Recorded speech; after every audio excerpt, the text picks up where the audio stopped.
The lecture which we are going to have today is about the adoption on UN Declaration and Convention on Women's Rights.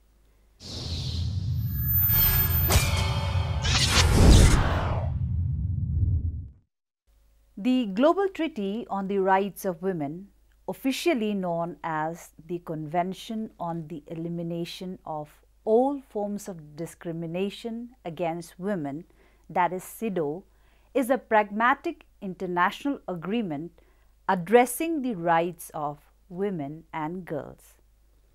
CEDAW strengthens the United Nations as a global leader inter alia global platform in standing up for women and girls.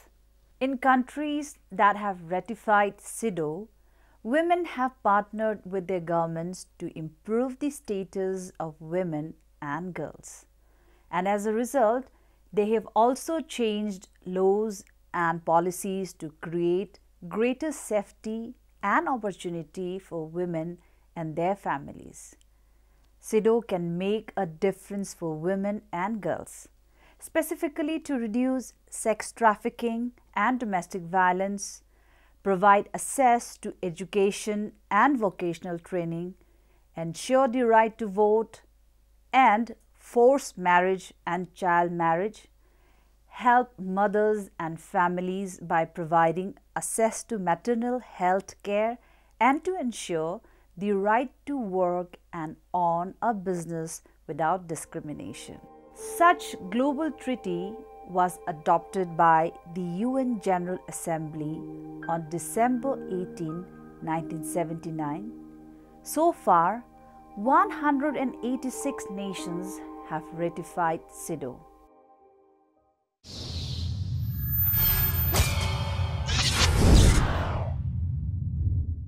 Equality of rights for women is a basic principle of the United Nations. The preamble to the Charter of the United Nations sets as one of its central goals for the reaffirmation of faith in fundamental human rights, in the dignity and worth of the human person, in the equal rights of man and women. The International Bill of Human Rights, combined with related human rights treaties, thus lays down a comprehensive set of rights to which all persons, including women, are entitled to enjoy without discrimination. However, the fact remains that such safeguards of women have proved insufficient to guarantee them the enjoyment of their internationally agreed rights. Since its establishment, the Commission on the Status of Women, that is CSW, has sought to define and elaborate the general guarantees of non-discrimination in these instruments from a gender perspective. In 1946, a sub-commission of the Commission on Human Rights was set up, but it was later granted the status of full commission as a result of the pressure exerted by women's activists. The mandate of the CSW included the preparation of recommendations relating to urgent problems requiring immediate attention in the field of women's rights, with the object of implementing the principle that men and women should have equal rights, and the development of proposals to give effect to such recommendations. Between 1949 and 1959, the Commission elaborated the Convention on the Political Rights of Women, adopted by the General Assembly on 20th December 1952. The Convention on the Nationality of Married Women, adopted by the Assembly on 29th January 1957. the Convention on the Consent to Marriage, minimum age for marriage and registration of marriages, adopted on 7th November 1962, and the Recommendation on the Consent to Marriage, minimum age for marriage and registration of marriages, adopted on 1st November 1965. Each of these treaties aim to protect and promote the rights of women in areas in which the Commission considered such rights to be particularly vulnerable. But it was believed that except in those areas, women's rights were found to be protected and promoted by other global human rights treaties.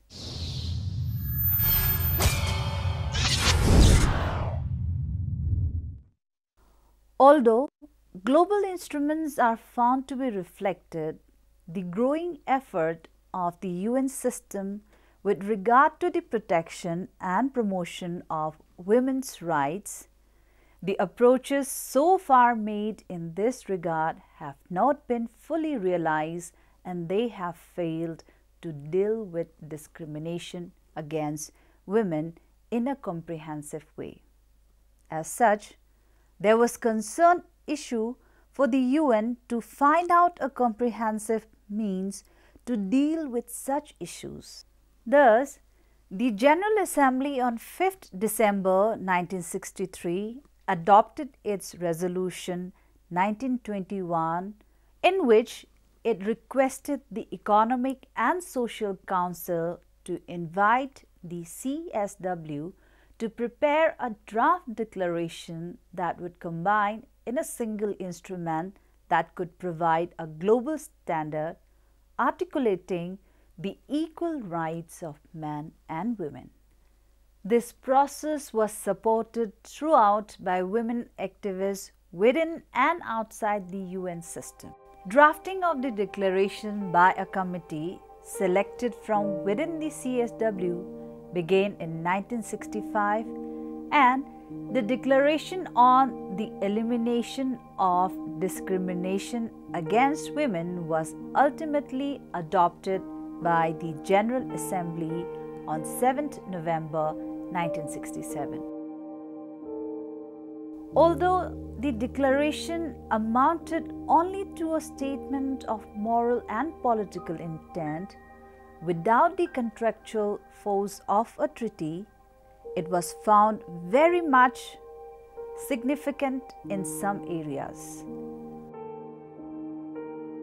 However, Article 6 concerning equality in marriage and the family and Article 10 relating to employment proved to be particularly controversial, as did the question of whether the declaration should call for the abolition of the customs and laws perpetuating discrimination or for their modification or change. During 1960s, saw the emergence in many parts of the world of a new consciousness of the patterns of discrimination against women and a rise in the number of organizations committed to combating the effect of such discrimination. The adverse impact of those development policies on women have become apparent. In 1972, 5 years after the adoption of the declaration and 4 years after the introduction of a voluntary reporting system on the implementation of the declaration by the Economic and Social Commission, the CSW considered the possibility of preparing a binding treaty that would give normative force to the provisions of the declaration and decided to request the UN Secretary General to call upon UN member states to transmit their views on such a proposal. The following year, a working group was appointed to consider the elaboration of such a convention.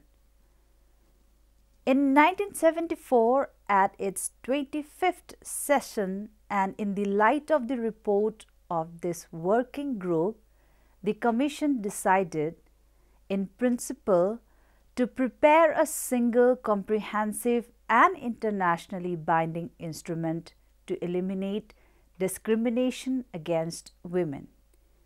This instrument was to be prepared without prejudice to any future recommendations that might be made by the United Nations or its specialized agencies with respect to the preparation of legal instruments to eliminate discrimination in specific fields.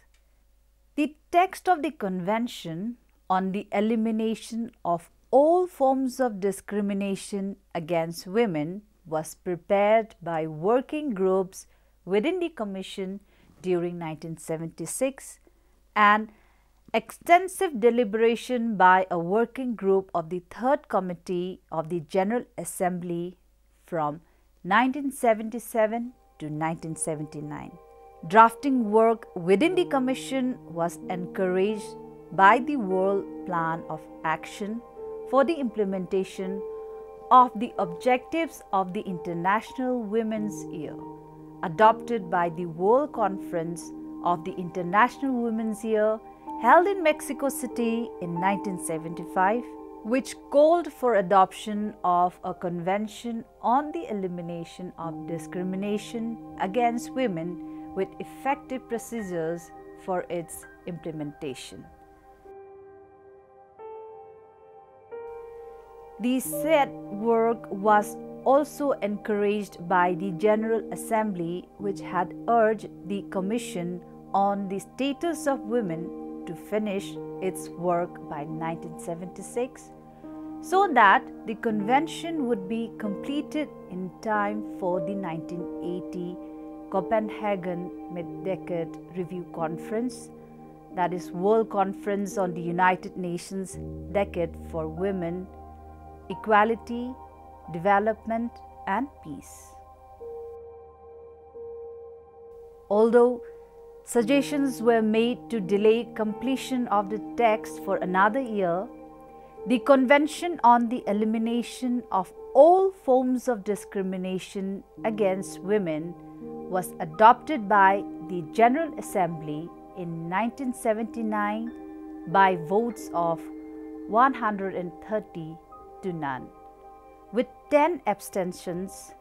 At the special ceremony that took place at the Copenhagen Conference on 17 July 1980, 64 states signed the convention and 2 states submitted their instruments of ratification. On 3rd September 1981, 30 days after the 20th member state had ratified it, the convention entered into force, thereby creating and bringing out a clear climax of United Nations efforts to codify comprehensively international legal standards for protection and promotion of women's rights at the global level.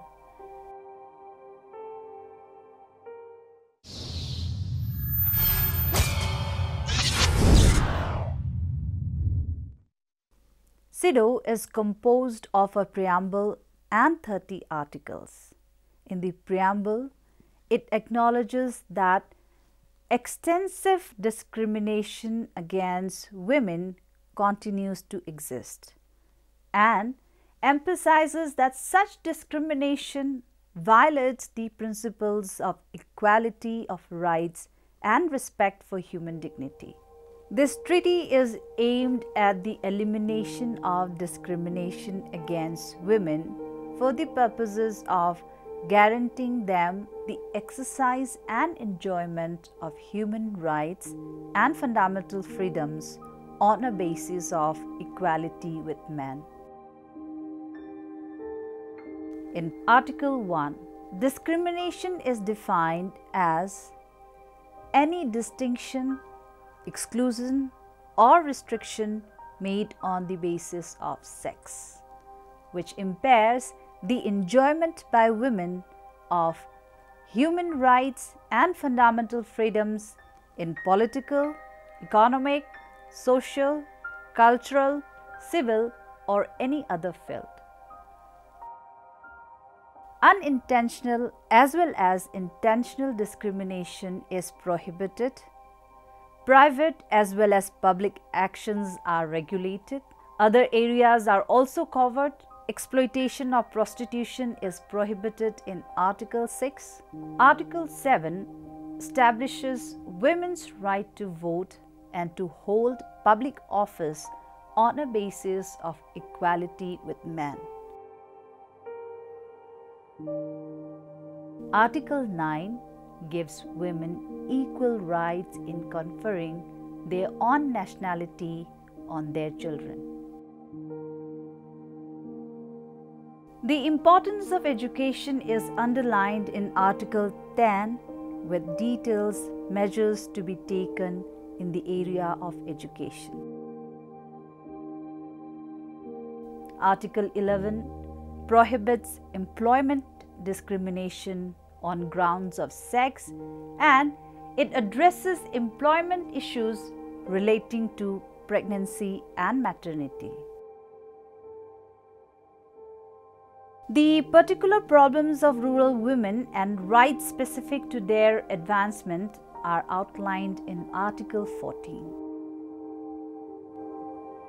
Article 15 provides for the equity of women before the law in all civil matters, requiring states to give women equal rights to administer property.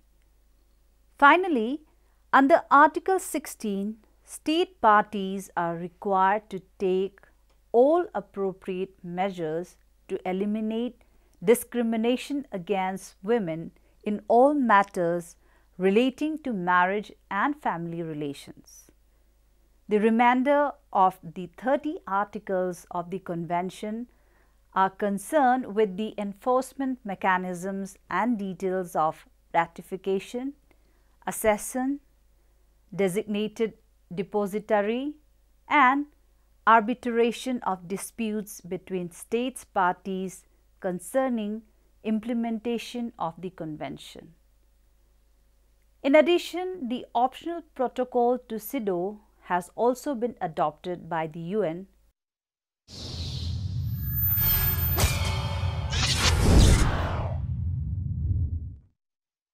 Now, to conclude, as we enter into the 21st century, the reality of violations against women's rights and oppression still remain harsh.